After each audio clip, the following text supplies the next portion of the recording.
The U.S. will take over the Gaza Strip, and we will do a job with it, too. We'll own it and be responsible for dismantling all of the dangerous unexploded bombs and other weapons on the site, level the site and get rid of the destroyed buildings, level it out, create an economic development that will supply unlimited numbers of jobs and housing for the people of the area. Do a real job, do something different. Just can't go back. If you go back, it's going to end up the same way it has for 100 years. I'm hopeful that this ceasefire could be the beginning of a larger and more enduring peace that will end the bloodshed and killing once and for all. With the same goal in mind, my administration has been moving quickly to restore trust in the alliance and rebuild American strength throughout the region. And we've really done that. We're a respected nation again. A lot's happened in the last couple of weeks. We are actually a very respected nation again. I ended the last administration's de facto arms embargo on over $1 billion in military assistance for Israel. And I'm also pleased to announce that this afternoon, the United States withdrew from the anti-Semitic UN Human Rights Council and ended all of the support for the UN Relief and Works Agency, which funneled money to Hamas and which was very disloyal to humanity. Today, I also took action to restore a maximum pressure policy on the Iranian regime. In a recent joint press conference with Israeli Prime Minister Benjamin Netanyahu, U.S. President Donald Trump announced a controversial proposal for the United States to take control of the Gaza Strip. This plan involves relocating the approximately 2 million Palestinian residents to neighboring countries, such as Egypt and Jordan, with the aim of redeveloping Gaza into a prosperous area dubbed the Riviera of the Middle East. The proposal has elicited a wide range of reactions, both domestically and internationally. During the press conference, President Trump outlined his vision for Gaza's future under U.S. administration. He suggested that the U.S. would oversee the dismantling of unexploded ordnance and the demolition of destroyed infrastructure. Following this, a comprehensive economic development plan would be implemented to create jobs and housing, transforming Gaza into a thriving region. Trump emphasized the potential for Gaza to become a phenomenal area. And we will once again enforce the most aggressive possible sanctions, drive Iranian oil exports to zero, and diminish the regime's capacity to fund terror throughout the region and throughout the world. We had no threat when I left office. Iran was not able to sell oil. Nobody was buying oil because I said, don't buy it. If you buy it, you're not doing any business with the United States. And Hamas was not being funded. Hezbollah was not being funded. Nobody was being funded. There would never have been an October 7th. 2 weeks ago, I once again designated the Houthis as a terrorist organization. They're trying to destroy world shipping lanes, and that's not going to happen. And over the weekend, I ordered airstrikes against senior ISIS leaders hiding in Somalia, and took them out. Here in America, we've begun the process of deporting foreign terrorists, jihadists, and Hamas sympathizers from our soil, just as we have people that are extremely evil, and we're sending them out of our country. They came from jails. They came from mental institutions and insane asylums, and they were dumped into our country. They're gang members. We're getting them out at numbers that nobody can actually believe. And every single country is taking those people back. They said they would never take them back, and they're all taking them back, and they're taking them back very gladly. And I recently signed an executive order combating the vile wave of anti-Semitism that we've seen in the aftermath of the October 7th attacks. Together, America and Israel will renew the optimism that shined so brightly just 4 years ago. It was really a bright, beautiful light.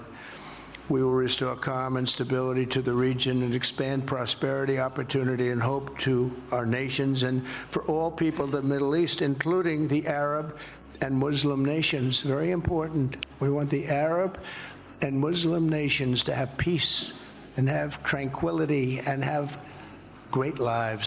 Stating, "We have an opportunity to do something that could be phenomenal. The Riviera of the Middle East. This could be so magnificent."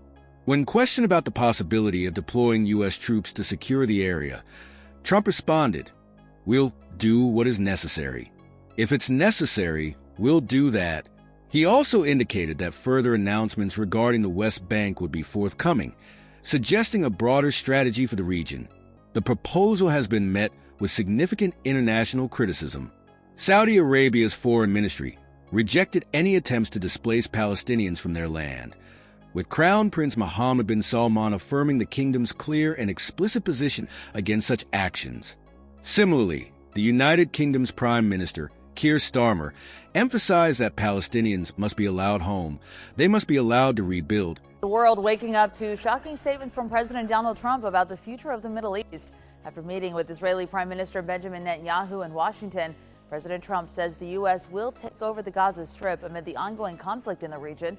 Naomi Ruckham has a closer look at the president's proposed plan and worldwide reaction.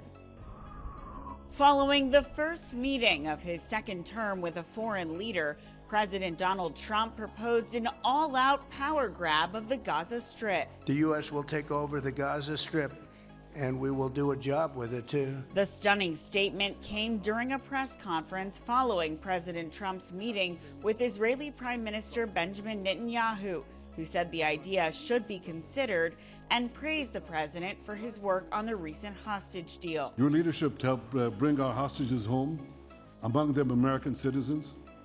You freed up munitions that have been withheld from Israel. Short on specifics, President Trump added that the Palestinians in Gaza should resettle elsewhere during the takeover. We'll own it and be responsible for dismantling all of the dangerous unexploded bombs and other weapons on the site, level the site, and get rid of the destroyed buildings. The announcement was met with shock around the world. Leaders of several of the most powerful Arab nations have previously said that they strongly oppose any suggestion that residents of Gaza be resettled in other nations. Other experts say the proposal is unrealistic. It's not. And we should be with them in that rebuild on the way to a two-state solution. Germany's Foreign Minister Annalena Baerbock stated that Gaza belongs to Palestinians and that their expulsion would be unacceptable. France reiterated its opposition to any forced displacement, labeling it a serious violation of international law and a major obstacle to the two. Spain's Foreign Minister, José Manuel Alvarez, affirmed that Gaza is the land of Gazan. Egypt and Jordan, the neighboring countries mentioned in Trump's proposal, have also expressed strong opposition. Egypt's Foreign Minister, Badr Abdelhadi, discussed the importance of moving forward with a two-state solution. The United Nations Human Rights Office condemned the plan, emphasizing that forced displacement would constitute a serious violation of international law. Within the United States, reactions have been mixed. Some Republican leaders have expressed support for Trump's imaginative approach, viewing it as a bold solution to a long-standing issue. However, others within the party, as well as many Democrats, have heavily criticized the proposal. Critics argue that forcibly relocating Palestinians could amount to ethnic cleansing and violate international law.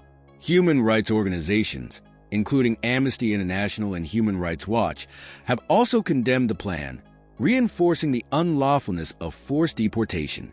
The proposal has sparked a broader debate about the United States' role in the Middle East and the ethical implications of such interventions.